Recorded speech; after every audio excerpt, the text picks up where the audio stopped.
Hurmatli obunachilar, bizlarni kuzatib borayotganlar. Bugungi obzorimizda 2.1 sotuv yer uchastkasiga ega bo'lgan uy-joy, binoning umumiy kvadraturasi 300 kvadrat, xonalari soni 6 ta. 3 ta qavatdan iborat bo'lgan bino ko'tarilgan, podol birinchi va ikkinchi qavat, kompaktli, ixchamgina uy.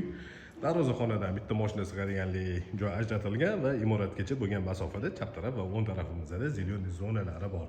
Hovliga kirish uchun alohida darvoza, alohida eshik o'rnatilgan va eshik orqali hovliga kirganimizda chap tarafimizda letniy kuxnya joylashgan. Uni oldida hovli qismi uchun hojatxonasi bor. Shunaqa chiroyli fasad ko'rinishiga ega bo'lgan imorat ko'tarilgan.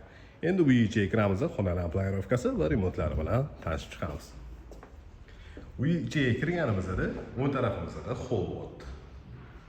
Mana shunaqa ko'rinishdagi kattagina hol, birinchi qavatda hol oshxona, zal, mehmonlar uchun ajratilgan yotoqxona va bitta sanuzel joylashgan. Bu joyda oshxonaning ko'rinishi kuxnya garniturli yasatilgan va texnika bilan jihozlangan. Imoratga kirganimizda to'g'rida zal bor. Zalning razmeri uzunasiga 6 metr va eniga 4 metrni tashkil qiladi. Qo'shni devordan 2 metr tashlab imorat ko'tarilgan. Zali yonida mehmonlar uchun ajratilgan yotoqxona joylashgan. Bu xonaning razmeri uzunasiga 6 metr va eniga 3,5 metrni tashkil qiladi. Patologlarning balandligi 3,5 metr. Birinchi qavatda joylashgan umumiy sanuzelning ko'rinishi.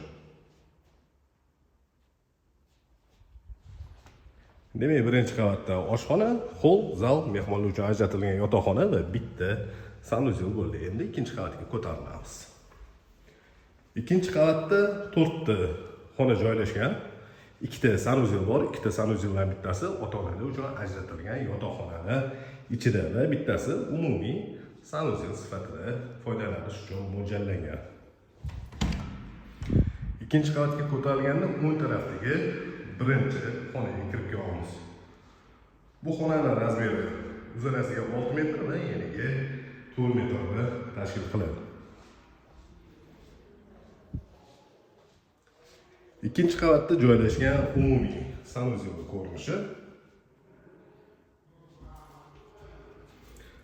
Bu joyda bolalar uchun ajratilgan yotoqxona razmeri 4 ga 4,5. Ota-onalar uchun ajratilgan yotoqxonaning ichiga kirib kelamiz. Bu yotoqxonaning ichida alohida o'zini yuvinish xonasi bor.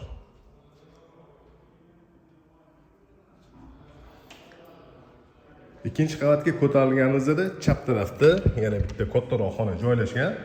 Birinchi qavatda joylashgan zalni tepa qismi.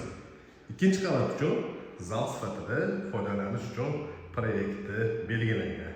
Yana oilaviy sharoitingizdan kelib chiqib bu xonani zal yoki bo'lmasa o'zingizdagi yotoqxona sifatida mo'ljallashinglar bo'ladi. Demak, ikkinchi qavatda 4 ta yotoqxona va 2 ta sanuzel bo'ldi. Endi imoratda podol qismiga tushamiz. Podol qismiga tushib keldik. Kichikroq podol qismi bor. Aniqrog'i imoratda yarmi podol uchun ajratilgan. Eng pastki qavatda albatta va bu joyda kotelniga ajratilgan xonasi bor. Dukonturli kotel va bo'lib o'rnatilgan stabilizator avtomatikalari alohida qilingan. Bu yer joylashgan manzili Qibray rayoni, Orientir Guliston masjid. Masjiddan uzoq bo'lmagan joydan hovli joy qidirganligi yaxshi variant. 2.1 sotuv yer uchastkasiga ega bo'lgan uy-joy, binoning umumiy kvadraturasi 300 kvadrat, xonalarning soni 6 ta bo'ldi. Bu uyning narxi $190,000. Bu uyga qiziqadiganlar 99 856 70 80 raqamiga bemalol murojaat qilishingiz mumkin.